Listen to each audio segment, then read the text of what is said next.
Is Bitcoin a weapon? Well, somebody from the US Space Force, and yeah, that is a real thing, just published his entire MIT thesis making the case that it is. And it stirred up quite a bit of controversy on Bitcoin Twitter, but as usual, there is a middle ground that nobody is talking about. And in this video, I'm going to explain exactly what that is. But first, we need to talk about weapons and language. Sorry, I couldn't hear what you were saying. Language is the foundation of civilization. It's the glue that holds the people together. It is the first weapon drawn in a conflict. In 2016, one of my favourite movies of all time, Arrival, released. In the movie, Earth is visited by life from another galaxy and gifted a tool to save humanity. And we have to do our best to understand their language so that we can communicate with them and figure out what they're here for. And it nearly started a nuclear war because, spoiler alert, humans mistranslated the word tool to mean weapon. I don't need an interpreter to know what this means. We don't know if they understand the difference between a weapon and a tool. And this is a perfect example of the power that the abstract can have over the material world. I mean, humans' interpretation of the abstract meaning of the word weapon was the difference between a planet full of life and one of nuclear devastation. So to avoid making the same mistake as the one in the movie, what really is a weapon, and how does it differ from any other tool? I guess in some sense, the difference between a weapon and a tool is to be found in the hands of its holder rather than the thing in itself. I mean, imagine you're charging at a bear with a really sharp stick. That's going to feel like a weapon, right? But imagine that a bear is charging at you and you find a really sharp stick on the floor. That's just going to feel like a tool for your own survival. But like an office ruler for measuring things, it'd have to be pretty dire circumstances for you to be using that as a weapon. And it wouldn't be a very good one either. If you were looking for a weapon, you'd be more likely to look for something sharp.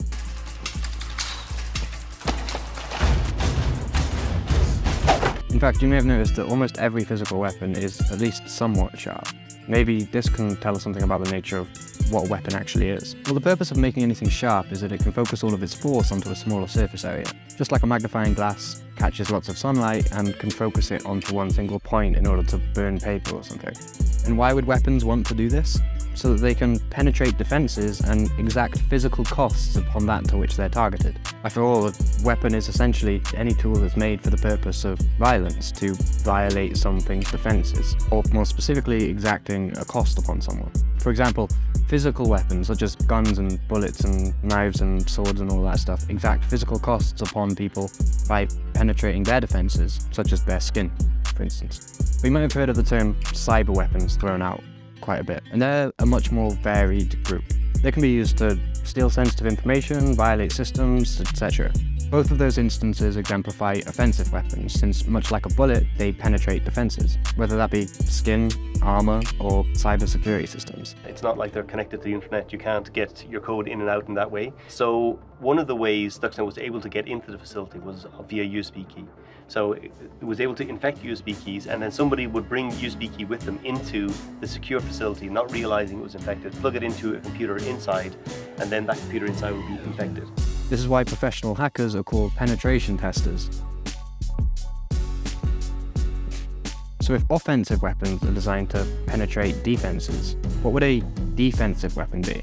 Well, they can't be the defenses themselves. I mean, a wall isn't much of a weapon, right? Well, what if you put guns on the wall?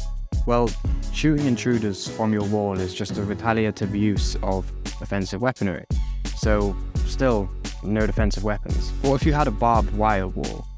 Well, in this case, it's stationary. Barbed wire is an inanimate object, so it wouldn't be right to say that the barbed wire penetrates the defenses of the intruders. It's more like the intruders penetrate themselves on the defenses of the barbed wire wall. They still incur physical damage and costs, but that's exactly proportional to the violence with which they make their attempt. Like if you squint at a barbed wire wall and try to hop over it with all your might, you're going to get cut up pretty bad, but if you just give it a little go and try and hop up, you'll probably cut your hand, but it won't be anything life-threatening. The spiked wall is still a weapon because it's designed to penetrate the defenses of others, but it's different from a bullet in this way in that it's not offensive, it's quite clearly defensive. I mean, you can't really have an offensive inanimate object, I don't think. So let's call a barbed wire wall a defensive weapon. But wait, what about our standard non-spiky wall? Does this still not exact a physical cost upon others? I mean, if an intruder was going to try their damnedest to get past the wall, they may not get hit by any spikes or anything, but they would waste a lot of time and energy in doing so, and this is still a cost. So technically a wall could be still considered a defensive weapon. So in that case, what would a cyber defensive weapon look like? Only about 6 people in the world could program safeguards like that. Of course there are. Can you get past them? I invented them. A firewall quite literally has wall in the name, so maybe this is a good place to start. Firewalls are just pieces of software on a network's router that filter connections coming in from the big bad world. They block the dangerous traffic and allow the safe traffic. And they're much like walls in this sense, since they don't retaliate, they're just pure defense. But the cost of electricity and time incurred by the senders of malware that ends up getting blocked by these firewalls is pretty much negligible. So it doesn't really make sense to call this a defensive weapon, since it doesn't really exact any cost worth mentioning. But what if attempts to penetrate the firewall required so much electricity that the monetary cost of attempting it was substantial enough to prohibit most potential attackers, and economically cripple anybody who gave it a serious go? Enter Bitcoin. Bitcoin, like a barbed wire wall, is one of the most simple defenses to penetrate. With a wall, you just climb over it, and with Bitcoin, you just guess a password. You have to expend quite a lot of electricity in order to test if you're correct. And when you're testing millions of passwords every second, this gets quite costly. It's like trying to find one needle in a mountain of billions of needles, and the only way that you can find out whether or not you were right is to give yourself a little prick. You can only test whether or not you were right a certain amount of times before you start looking pretty worse for wear. Not only this, but an attacker would also have to compete with every single Bitcoin miner in the world, playing the exact same game by the same rules as everybody that's acting honestly, which is like pretty much everybody. And so the odds of making a successful attack like this work are astronomically low, even if you had like a few $1 billion lying around to throw at it. But the odds of you losing those billions during your attempt is 100%, since attempting it requires you to incur that cost up front, rather than risking some possible form of retaliation or punishment later down the line, which is what we're used to. So I guess another definition, or maybe even just an attribute of defensive weapons, is that they take the payment of the cost that they exact up front, rather than retroactively punishing its attacker. You can see how this would be the ultimate nightmare for somebody looking to try and steal money from the Bitcoin network. To even try, they would already be hurting themselves on the very axes that's motivating their attack in the first place. Well, in a sense, to try is to fail. It's a spiked wall, and there's no guarantee of any pot of gold if you actually manage to climb it.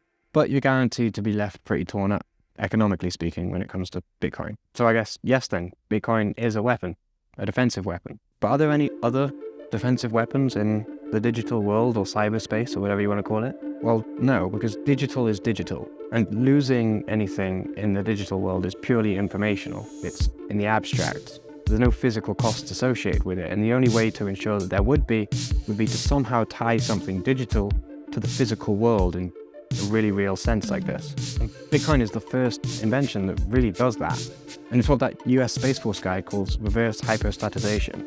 Hypostatization is defined as regarding something abstract as a material thing, and it's what you're doing right now when you watch this video. The images that you're seeing on your screen right now of me are not actually me, they're abstract representations of me. They're information. You can't reach through your phone and grab me because I'm not actually there. But it feels like you're watching me speak, even though you're just looking at a vibrating metal box with LEDs. It's just an audiovisual illusion, but you're taking something abstract like that and making it seem real. But with Bitcoin mining, we're able to take something that is very real, energy in the form of electricity, and tokenize it as mathematically undeniable proofs of the expenditure of that. It's the reverse of hypostatization.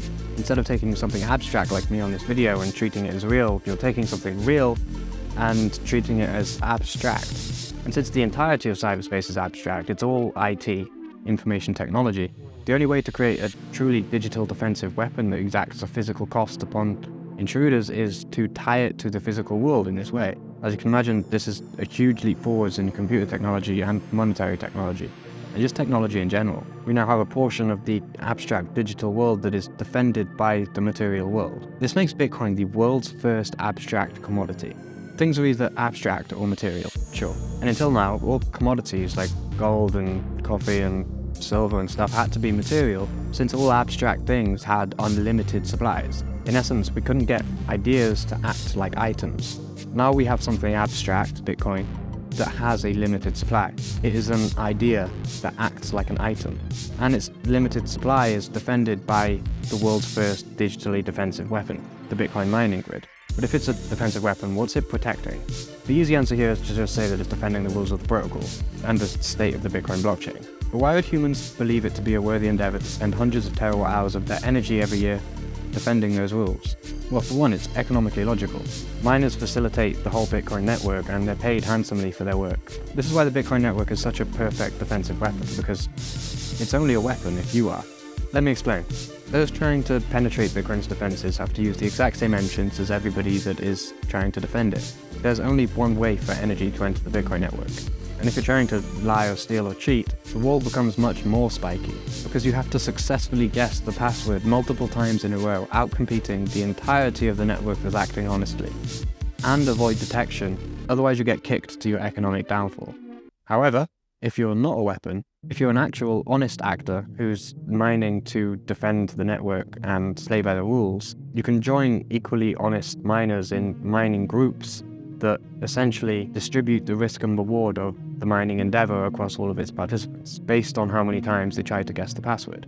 For example, in these groups, if 10 people share all their computing power and make 1,000,000 guesses each, the one who gets it right would keep 1/10 of the reward and distribute the remaining 9/10 to everybody according to how many guesses that they made. This means that next time if he expends loads of energy trying to guess right and he doesn't do it, he still has earnings coming in from whoever did.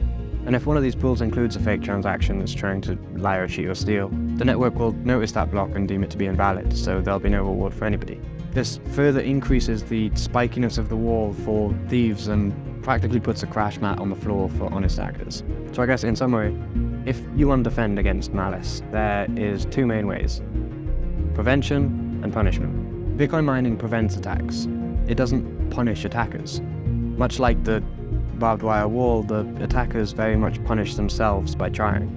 And the knowledge of this eventuality is exactly the deterrent that has kept Bitcoin operating smoothly without a single second of downtime for over a decade. And not only this, but as the value of Bitcoin grows and the metaphorical pot of gold behind the barbed wire cybersecurity wall, or whatever the hell I said, gets bigger, so does the size of the wall defending it. That's to say, with a more fruitful market for mining comes more miners, and with more miners comes more competition for any potential attackers, and thus it becomes a stronger defense, a big old wall, harder to get past. So in summary, don't try to cheat Bitcoin, and if you do, be prepared to pay the price up front.